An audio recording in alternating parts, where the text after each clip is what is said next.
पात्र कौन होता है? जो सबसे अधिक जिससे प्रेम करता है। यदि उससे कोई झगड़ा करने लग जाए तो इसके पास में कोई हथियार तो नहीं है, किसी को मार नहीं सकता है, किसी का कुछ बिगाड़ नहीं सकता। लेकिन उस बच्चे का शस्त्र क्या है? जैसे ही मां के साथ में कोई झगड़ा करता है, लड़ता है, तो बच्चा रोने लग जाता है। क्यों? क्योंकि इस समय उसका जो प्रेम पात्र है वो कौन है? बोलो, मां है।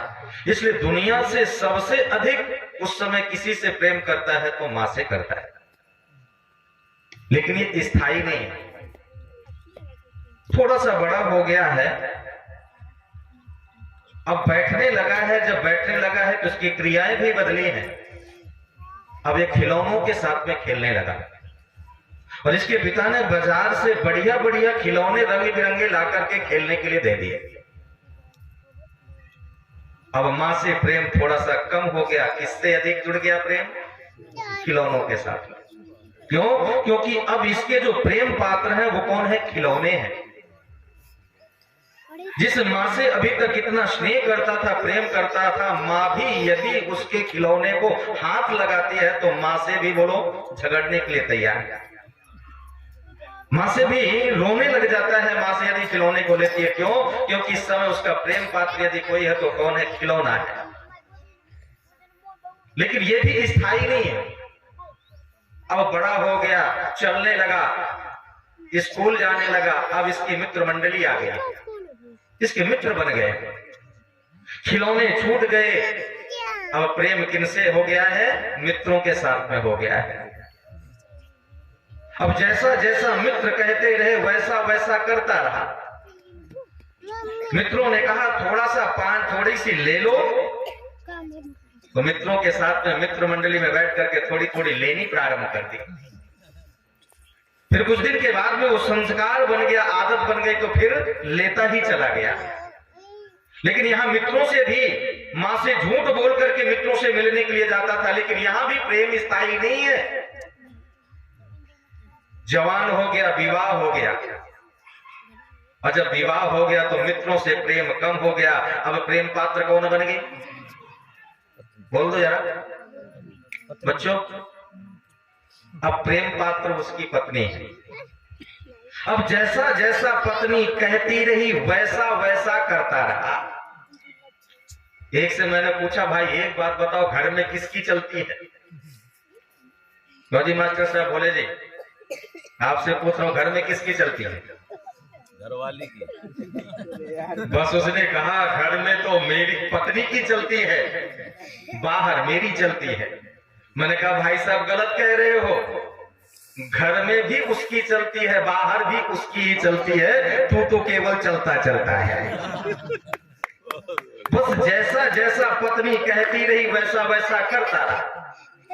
पत्नी ने कहा तुम्हारे पिताजी कमरे को गंदा करते हैं, इसलिए एक काम करो, अपने पिता की चारपाई निकाल करके कहां डालो? बरामदे में डालो। क्यों? प्रेम पात्र पत्नी है तो पिता की चारपाई बरामदे में ले आए।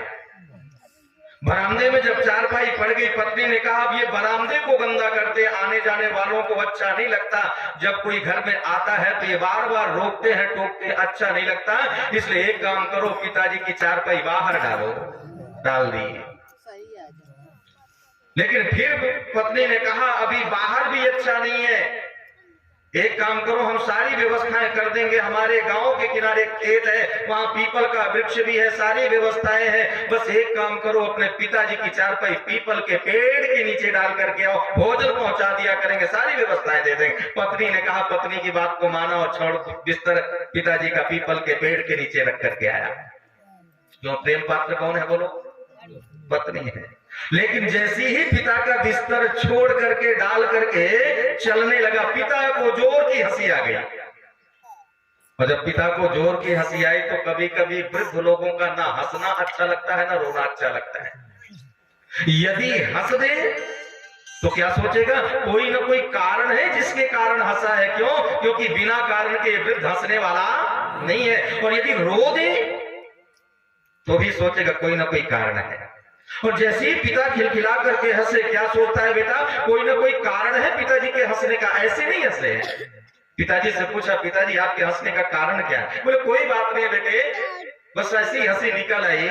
बोले कोई ना कोई बात तो है। बोले बेटे एक बात है, जवानी की बात है, बस वही बात याद आ गई इसलिए हंसी आ गई। बोले क्या बात है? बोले मेरा भी विवाह हुआ था, उस समय मेरी प्रेम पात्र कौन थी? तेरी माँ थी, मेरी पत्नी थी। जैसा जैसा तेरी माँ कहती रही वैसा वैसा मैं करता रहा। माँ ने कहा पिताजी का बिस्तर बाहर डालो, डाल दिया। माँ ने कहा पिताजी का बिस्तर पीपल के वृक्ष के नीचे लाओ, ले आया। मैंने जैसा किया बस मेरे साथ भी वैसा ही हुआ। बस हंसी तो ये सोच करके आई है कि मैंने अपने पिता का बिस्तर चाहे यहाँ पीपल के वृक्ष के नीचे डाला और तूने अपने पिता का बिस्तर वृक्ष के नीचे डाला और तेरा भी बिस्तर यही आने वाला है। बस यही सोच करके हंसी आ गई।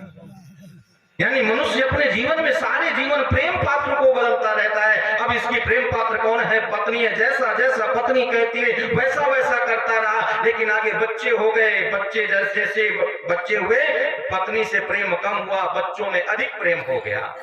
क्यों? क्योंकि अब प्रेम पात्र उसके बच्चे हैं। बच्चों ने जैसा जैसा कहा वैसा वैसा किया। और क्या करता रहा? पहले व्यक्ति सोचता है पहले मैं सेट हो जाऊं, सेट हो गया।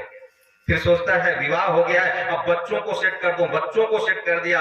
सोचता है बच्चों के बच्चों को भी सेट कर दूं।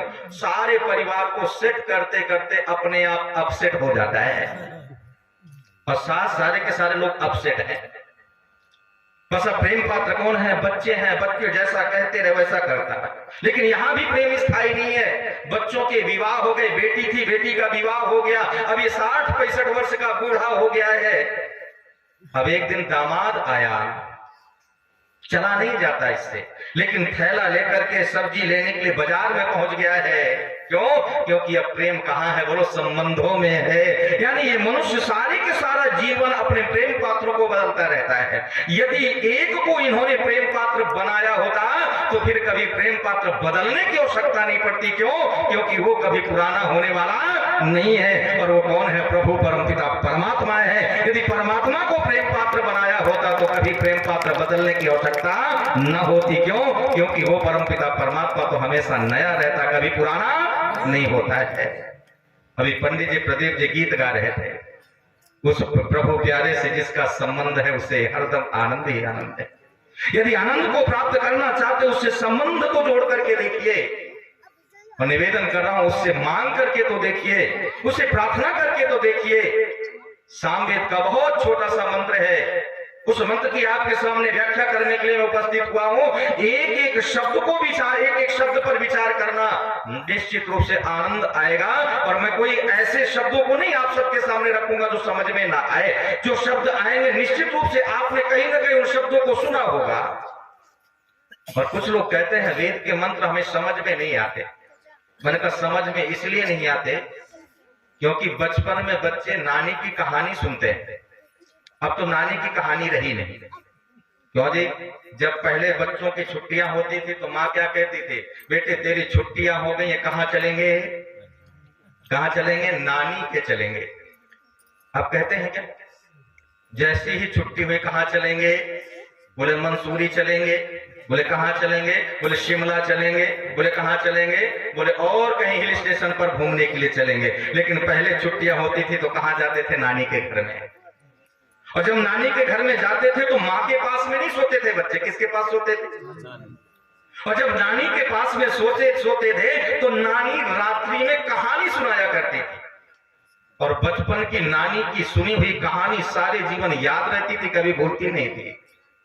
लेकिन हम नानी कहानी सुनाए तो कैसे सुनाए? क्यों? क्योंकि नानी को हमारी भाषा आती नहीं और हम नानी की भाषा को जानते नहीं। नानी हमारी भाषा समझ नहीं सकती है, सीख नहीं सकती है, और हम नानी की भाषा को सीखना नहीं चाहते। वो नानी कौन है? वो नानी हमारी वेद थी। वेद की भाषा को हम जानते नहीं है, और वेद की भाषा को नहीं जानेंगे तो वेद की बात शब्दों को बोलो, वेद के मंत्रों को कभी समझ नहीं सकते हैं। इसलिए एक एक शब्द पर विचार करना एक भक्त परमपिता परमात्मा की भक्ति करने के लिए बैठा हुआ है। और भक्त परमपिता परमात्मा से प्रार्थना करता है। और आज तो हमें परमात्मा से मांगना भी नहीं आया। मांगना क्या? क्या मांगते हैं? ईमानदारी से बताना, मांगते क्या?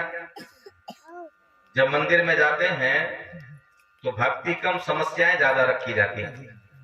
माताएं जब भर जाती है ना मंदिर में, हलवा 50 रुपए का लेकर के जाएंगे और गीत एक गाएंगे। हलवा 50 रुपए का, मांगे लाखों की करोड़ों की, और ईश्वर को भी रिश्वतखोर बनाएंगे। और क्या गीत गाती हैं? मैया मुरादें पूरी कर दे। आगे क्या है माता? क्या है नहीं पता, गाती सब है लेकिन पता ना लग जाए इसलिए बोलती नहीं। मैया मुरादें पूरी कर दे, हलवा बांटूंगी। यानी मुरादें पूरी हुई तो हलवा बटेगा, और नहीं पूरी हुई तो हलवा बटने वाला। और हलवा कितने का? 50 रुपए का, और मांगे कितने की? लाखों की, करोड़ों की। बेटे ने इंजीनियरिंग कर ली है, बस कोई बढ़िया कंपनी आए, बेटे को बढ़िया पैकेज दे करके जाए। बेटे को पैकेज मिल गया, फिर क्या मांग है? बेटे का विवाह हो जाए, विवाह हो गया, फिर क्या मांग है? बोले बेटे का भी बेटा हो जाए, संतान हो जाए। लेकिन ये मत मांगना परमात्मा से। क्या प्रार्थना करना परमात्मा से? सामवेद के मंत्र को बोलते हुए भक्त परमात्मा से प्रार्थना करता है, सख्यते इंद्र। आप सबने ये शब्द सुने, इंद्र शब्द भी आपने सुना है, सखा शब्द भी सुना है, कोई कठिन शब्द नहीं है।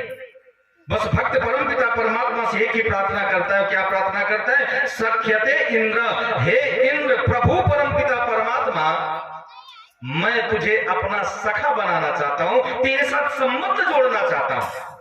यदि तेरे साथ मेरा संबंध जुड़ गया तो मेरी सारी की सारी समस्याएं ही दूर हो जाएंगी, और यदि मैं तेरे साथ संबंध नहीं जोड़ पाया तो मेरे जीवन में समस्याएं आनी प्रारंभ हो जाएंगी। इसलिए मैं अपनी समस्याओं को दूर करना चाहता हूं। इसलिए मैं कौन सा संबंध जोड़ना चाहता हूं? बोले सखा जैसा संबंध जोड़ना चाहता हूं। मैं तुझे मित्र बनाना चाहता हूं। क्यों? क्योंकि मित्र कौन होता है?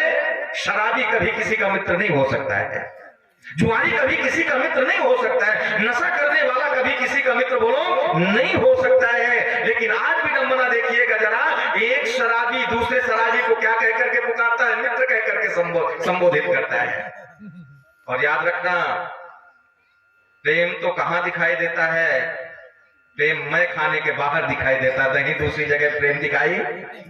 कितना प्रेम होता है उनमें, कैसी मीठी मीठी बातें निकलती हैं। और एक विद्वान ने बड़ी सुंदर बात कही कि बोले जब शराब का सबसे पहले आविष्कार हुआ, किसके नीचे हुआ? बोले एक बरगद के पेड़ के नीचे हुआ उसका आविष्कार।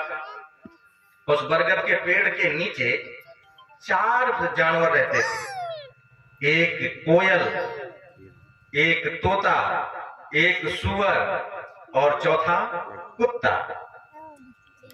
बस जैसी भट्टी लगाई गई शराब बनाने के लिए, चारों के चारों मर गए, चारों की आत्मा शराब में आ गई। पहला पैग बनता है, जब जाता है तो उसमें किसकी आत्मा आ गई?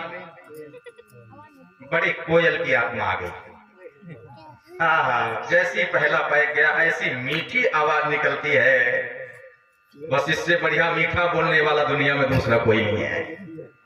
लेकिन जब दूसरा पैग गया अंदर, फिर ये तोते की वहां पर आत्मा आती है, एक एक शब्द को कई कई बार बोलता है। जब तीसरा पैर लगा, फिर आत्मा किसकी आई? कुत्ते की आ गई। बस ये भौंकना शुरू करता, बोलता नहीं है, भौंकना शुरू करता है। लेकिन जैसे ही चौथा पैग लगा, अब आत्मा किसकी आ गई? सुअर की। और सुअर कहाँ रहता है बोलो? कीचड़ में, नाली में पड़ा हुआ, कहीं पड़ा हुआ है।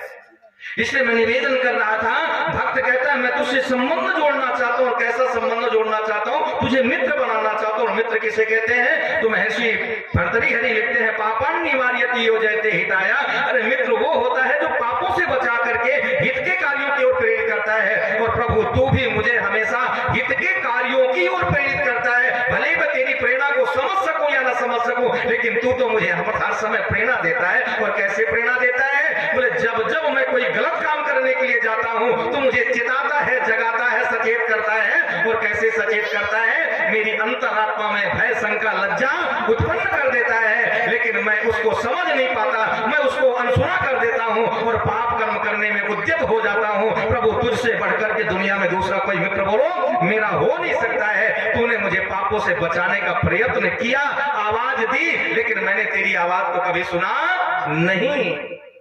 इसलिए प्रभु मैं तुझे मित्र बनाना चाहता हूं। भक्त कहता है सख्यते इंद्र, हे इंद्र प्रभु परम पिता परमात्मा, मैं तेरे सखत्व को, तेरी मित्रता को प्राप्त करना चाहता हूं। तो परमात्मा ने भक्त से पूछा, भक्त एक बात बता, तू मुझे मित्र बनाना क्यों चाहता है? क्यों? क्योंकि तू बिना स्वार्थ के दुनिया में कोई काम करने वाला नहीं है।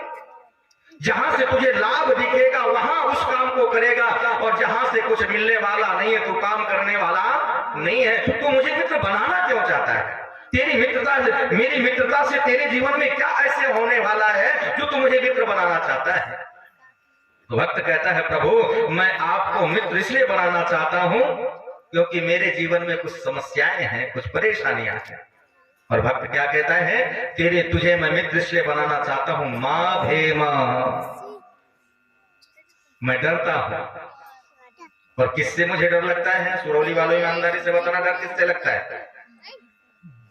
सबसे पहले व्यक्ति को डर इस बात का लगता है कि मैं मर जाऊंगा। क्योंकि मृत्यु का दुख सबको, कष्ट सबको है कि नहीं, भय है कि नहीं? चाहे विद्वान हो, पैसा भी व्यक्ति हो, लेकिन मृत्यु का भय एक ऐसा भय है कि प्रत्येक व्यक्ति को यह भय हमेशा रहता है कि मैं मर जाऊंगा। और एक कहता भी है कि एक ना एक दिन सबको मरना भी है, लेकिन भय भी बोलो लगता है, डर लगता है। तो कहता है मां भे मां, मुझे मृत्यु से हमेशा डर लगा रहता है। लेकिन विद्वानों ने कहा तुम्हें मृत्यु से डरने की आवश्यकता नहीं है, बस मृत्यु को समझने की आवश्यकता है। और यदि किसी शुभ काम में मृत्यु का नाम ले लिया जाए तो क्या कहते हैं लोग? बोले यहाँ विवाह हो रहा है, मृत्यु की बात करते हैं। यहाँ जन्मदिन मनाया जा रहा है, मृत्यु की बात करते हैं।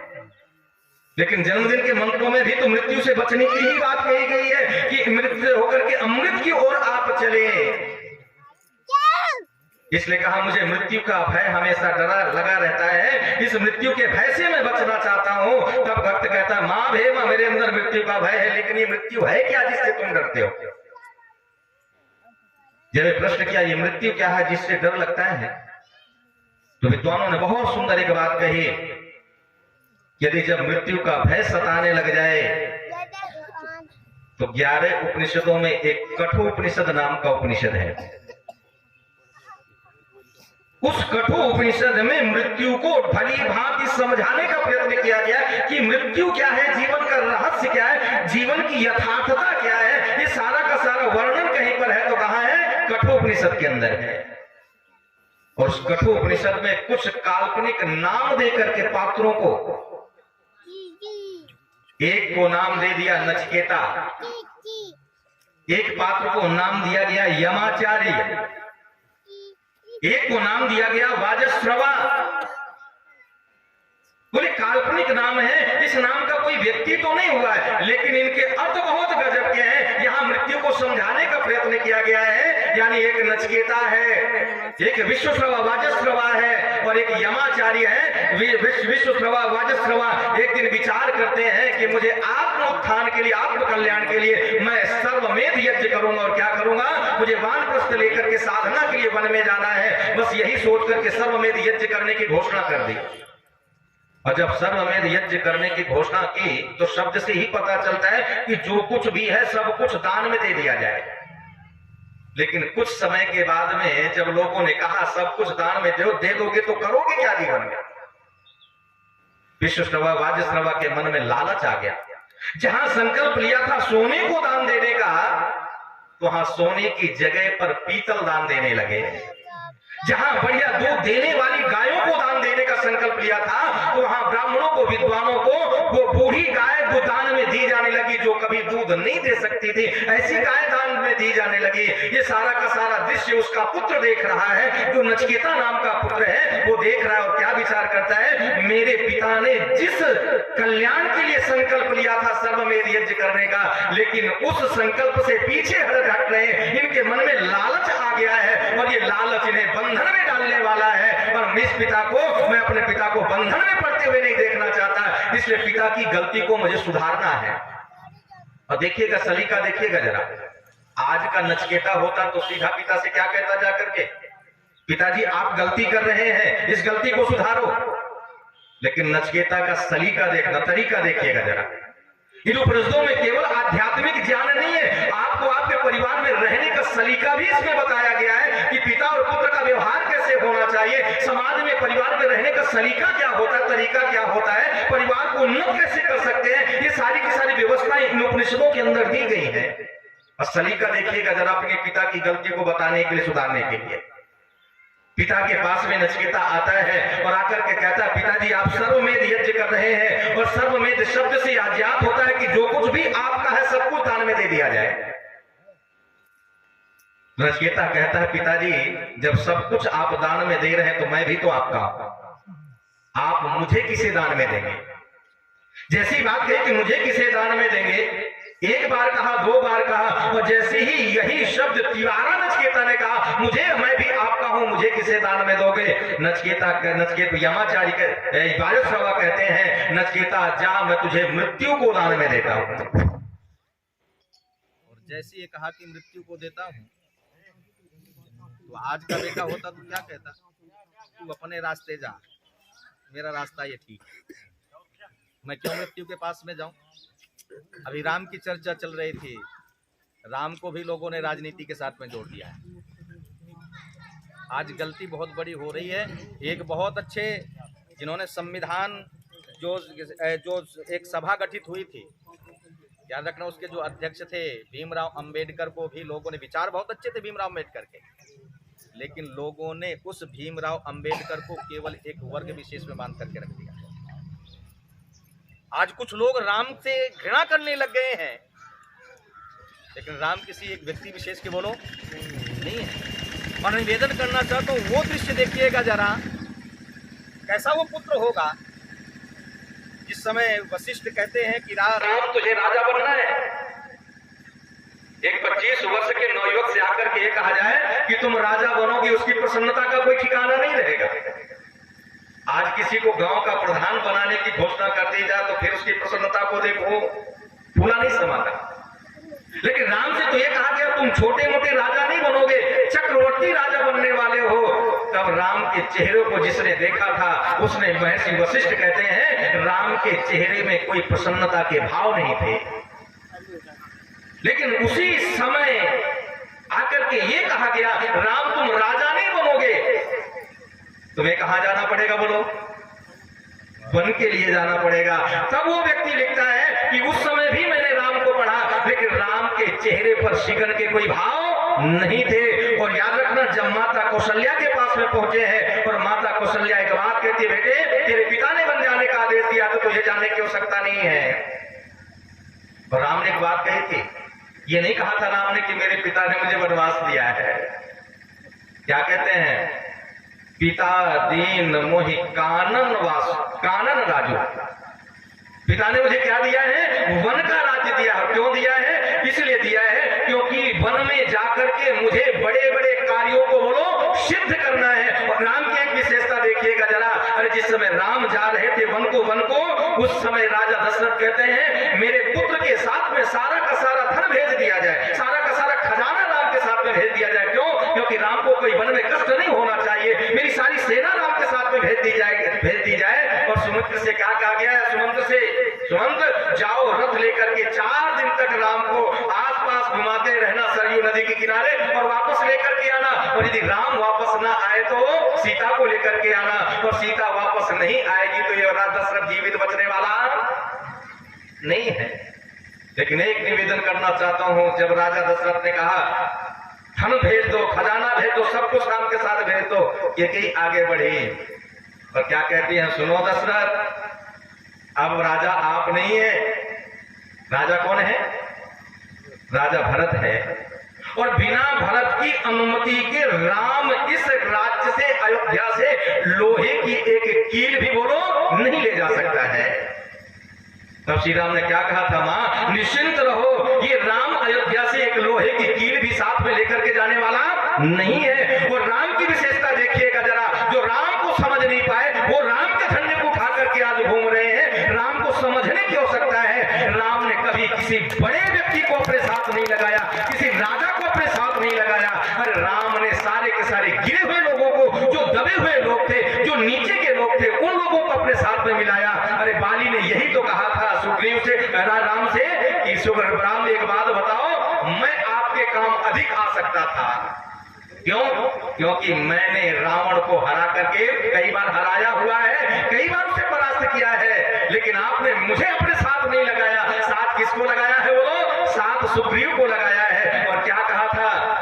मैं बैरी सुग्रीव पियारा ना किन कारण नाथ मुझे मारा। एक बात बताओ, मैं बैरी कैसे हो गया, सुग्रीव प्यारा कैसे हो गया?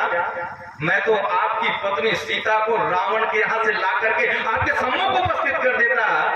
तो श्री राम क्या कहते हैं? सुनो, मैंने तुझे मारा क्यों है? एक बात कहते हैं, अनुज वधू भगनी सुत नारी, यानी छोटे भाई की पत्नी और बेटी पुत्र की पत्नी, ये सारी की सारी क्या होती है? बेटी के समान होती है। और तूने पापी क्या किया है? अपने छोटे भाई की पत्नी को अपने पास रख करके तूने पाप किया है। इसलिए मैं तुझे अपने साथ लगाने वाला नहीं हूं। जो दुखी दलित व्यक्ति है, जो परेशान व्यक्ति है, वो मेरे साथ मेरे काम में आएगा। और राम ने किसी बड़े राजा को अपने साथ नहीं लगाया, वन में रहने वाली प्रजातियों को, जो लोग हैं, उन वनवासियों को अपने साथ में लगाया है, उनको लेकर के सेना तैयार की है। चाहते तो 10 भारत को सूचना भेज देते, भरत सारी की सारी सेना को लेकर के आते और रावण से लड़ने के लिए तैयार हो जाते। और याद रखना, रावण से लड़ने के लिए राम के पास में रथ भी नहीं था। तब किसी ने कहा था आपके पास रथ नहीं, कैसे विजय होंगे? तब श्री राम ने कहा था, सुनो, ये तो केवल भौतिक रथ है, इस रथ से कभी विजय को प्राप्त नहीं किया जा सकता। अरे किस रथ से विजय को प्राप्त किया जाता है? बोले धर्म रूपी रथ से ही बोलो विजय प्राप्त होती है। अरे मेरे साथ धर्म रूपी रथ है, इसलिए मैं विजय श्री को प्राप्त करूंगा। और रावण के पास में धर्म रूपी बोलो रथ नहीं है, इसलिए इसे पराजित होना है। इसे राम को समझने की आवश्यकता मैं निवेदन कर रहा था। वो सलीका देखना जरा। माँ से श्री राम क्या कहते हैं? माँ, मेरे पिता ने मुझे वन का राज्य दिया है। और यहाँ सलीका नचिकेता का भी देखिएगा जरा, कैसा तरीका है, कैसी व्यवस्था है पिता को गलती समझाने का। और पिता की गलती को समझाने के लिए कौन सा तरीका निकाला है? नचिकेता आकर के कहता है अपने पिता से, पिताजी मैं भी आपका हूँ, मुझे किसे दान में दोगे? एक बार कहा, 2 बार कहा, जब तिवारा वही शब्द कहे तो पिता कहता है, जा मैं तुझे मृत्यु को दान में देता हूँ। एक बार पुत्र विचार नहीं करता हूँ, मृत्यु के दरवाजे के लिए चल पड़ता है। इसकी चर्चा तो व्याख्या बाद में करेंगे कि मृत्यु कौन है, यमाचारी किसका नाम है, नचिकेता किसका नाम है। और जब मृत्यु के दरवाजे में पहुंच गए हैं, 3 दिन तक भूखा प्यासा नचिकेता पड़ा हुआ है।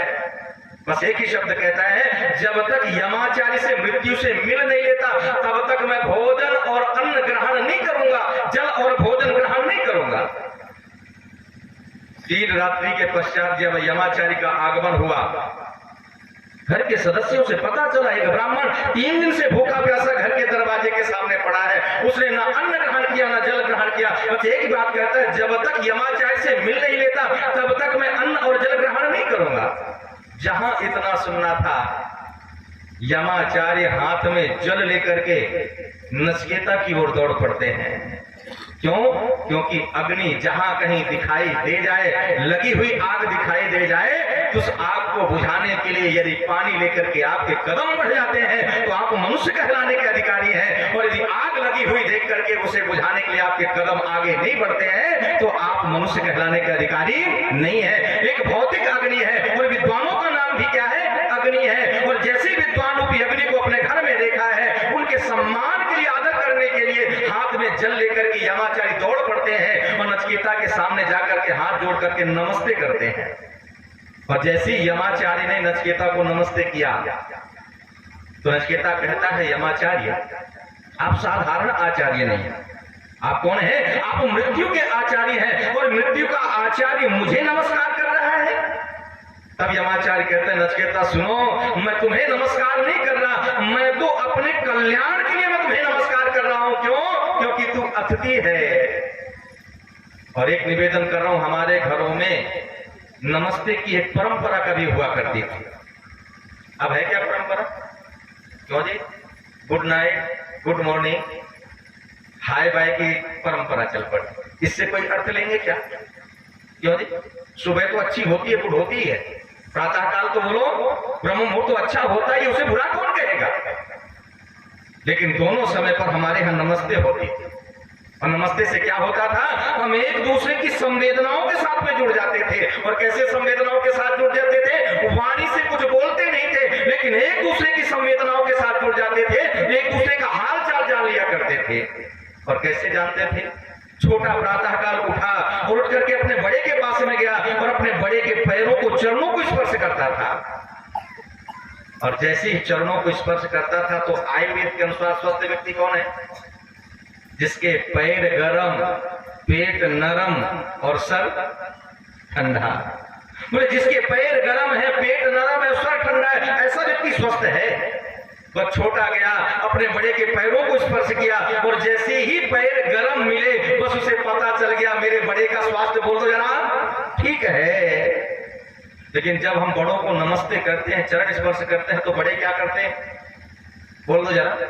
अपना हाथ उठा करके आशीर्वाद देने के लिए उसके सर पर रखते हैं, उसके सर का स्पर्श करते हैं।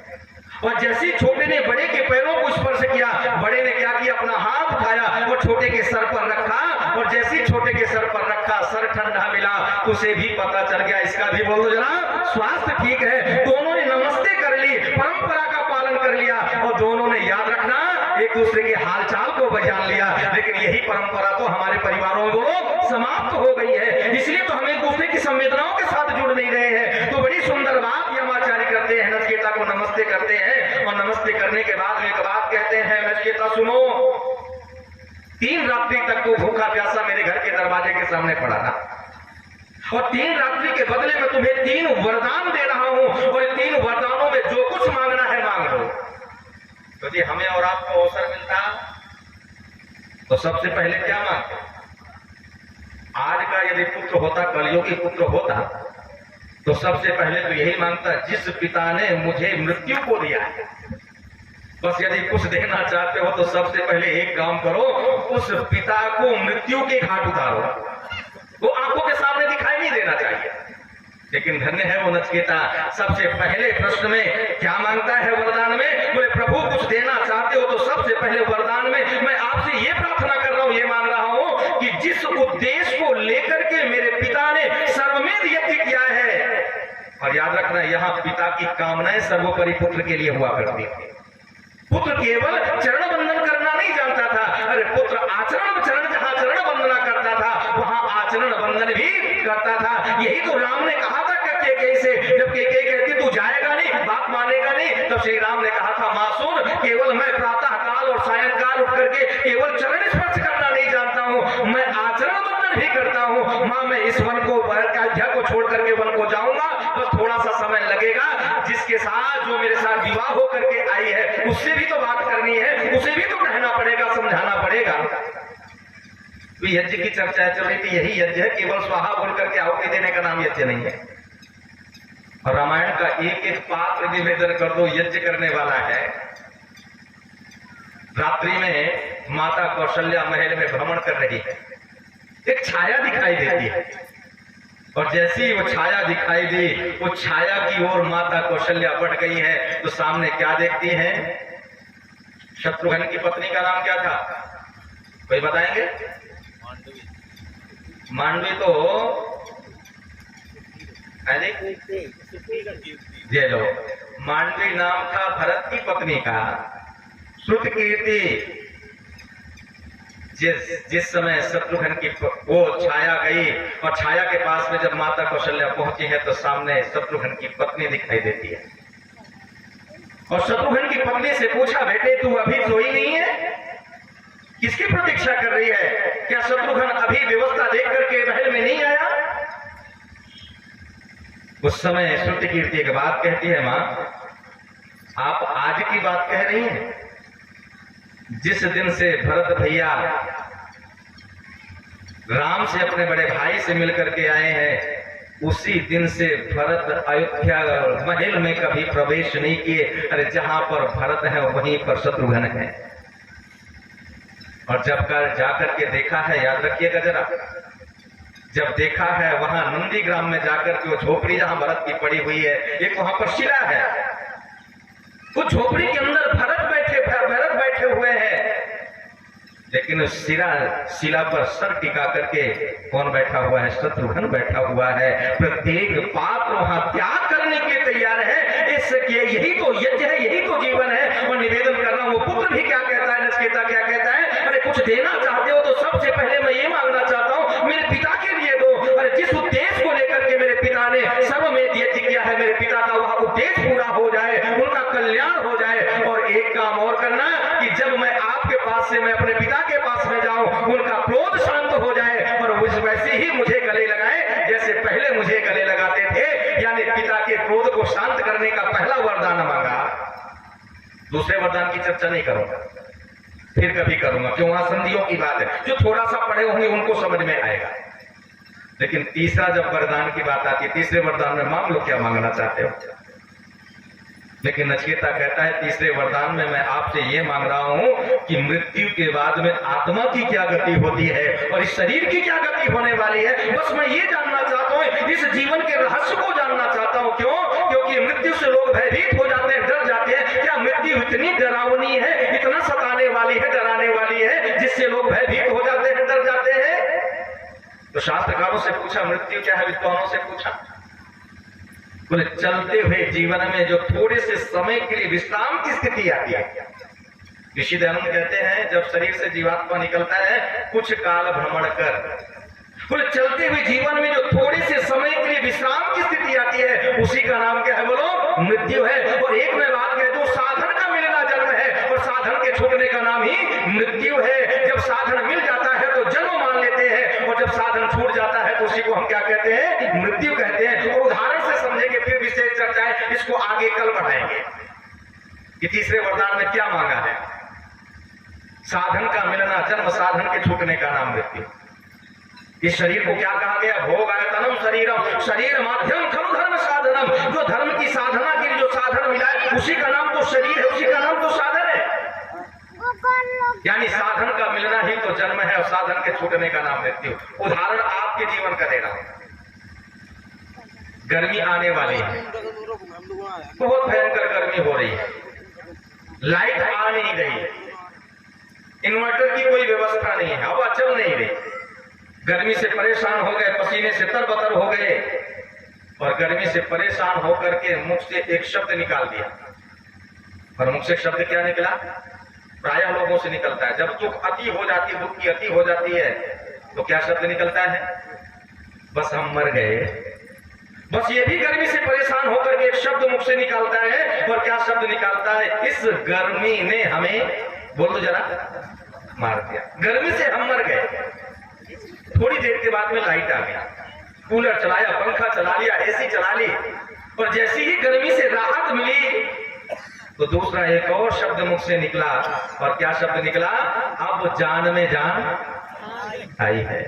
ना आप मरे थे ना आप जीवित हुए। जब साधन छूट गया तो अपने आप को मरा हुआ मान लिया और जब साधन प्राप्त हो गया तो अपने आप को बोलो जीवित मान लिया। यानी साधन का मिलना ही जन्म है और साधन के छूटने का ही नाम क्या है, मृत्यु है। जब जीवात्मा को शरीर रूपी साधन मिल जाता है तब ये जन्म कहलाता है और जब ये शरीर रूपी साधन छूट जाता है तो बोलो मृत्यु कहलाती है। लेकिन याद रखना ये आत्मा को कभी मृत्यु आने वाली नहीं है। मृत्यु किसको आती है, बोलो इस शरीर को आती है। शरीर बना है तो बिगड़ेगा, दुनिया का कोई व्यक्ति इसको एक से बोलो हमेशा एक जैसा रख नहीं सकता है। इसलिए साधन का नाम, साधन का मिलने का नाम जन्म है और साधन के छूटने का नाम मृत्यु। और एक बात कहकर के वाणी को विराम दूंगा, इसकी तैयारी करो, क्योंकि जब हम जहां जाते हैं अंत्येष्टि के लिए जाते हैं कुछ अंत्येष्टि संस्कार जो ऋषि दयानंद ने दिया है, वहां मंत्रों का जो संकलन ऋषि ने किया है, वो जो मंत्रों का पाठ किया जा रहा है वह मंत्रों का पाठ मरने वाले के लिए नहीं किया जा रहा है। तो जो मरने वाले के लिए है क्या, वो तो चला गया। अब लोग राम नाम सत्य बोलो चाहे झूठ बोलो, वो अब सुनने वाला नहीं, क्योंकि सुनने वाला तो निकल गया। फिर किसे सुनाए जा रहे हैं वो मंत्र, बोले कुछ जो वहां लोग उपस्थित हैं उन लोगों को वो मंत्र सुनाए जा रहे हैं। क्यों? क्योंकि उन मंत्रों में प्रार्थना की गई है, क्या कहा गया है कि यह मृत्यु दूत है और किसका भेजा हुआ, उस परमपिता परमात्मा का दूत है। और कौन सा दूत है, तो मंत्र कहता प्रचेता दूत है। वो प्रचेता दूत आया है आपका परमपिता परमात्मा का संदेश लेकर के, और किनके लिए, जो वहां शमशान भूमि में उपस्थित लोग हैं उनको संदेश देने के लिए आया है। और क्या संदेश लेकर के आया, बोले जाने वाला चला गया और तुम्हारी मंजिल तक ला करके चला गया। कुछ लोग कहते हैं ना, जिसकी मृत्यु हो जाए शमशान में लेकर के जाते हैं। बोले मरने वाले को उसकी मंजिल तक पहुंचा दिया। मरने वाले को आपने मंजिल तक नहीं पहुंचाया, उस मरे हुए व्यक्ति ने आपको आपकी मंजिल तक वो पहुंचाया है, आपकी मंजिल को दिखा करके गया। तुम्हें भी यही आना है, मैं तो चला गया। बस मृत्यु भी यही समझाने के लिए आई है, जाने वाला गया, बस तुम क्या करो, इसकी तैयारी कर लो। क्यों? यदि तैयारी कर लोगे तो डर नहीं लगेगा। क्यों? जिसके लिए आप तैयार हैं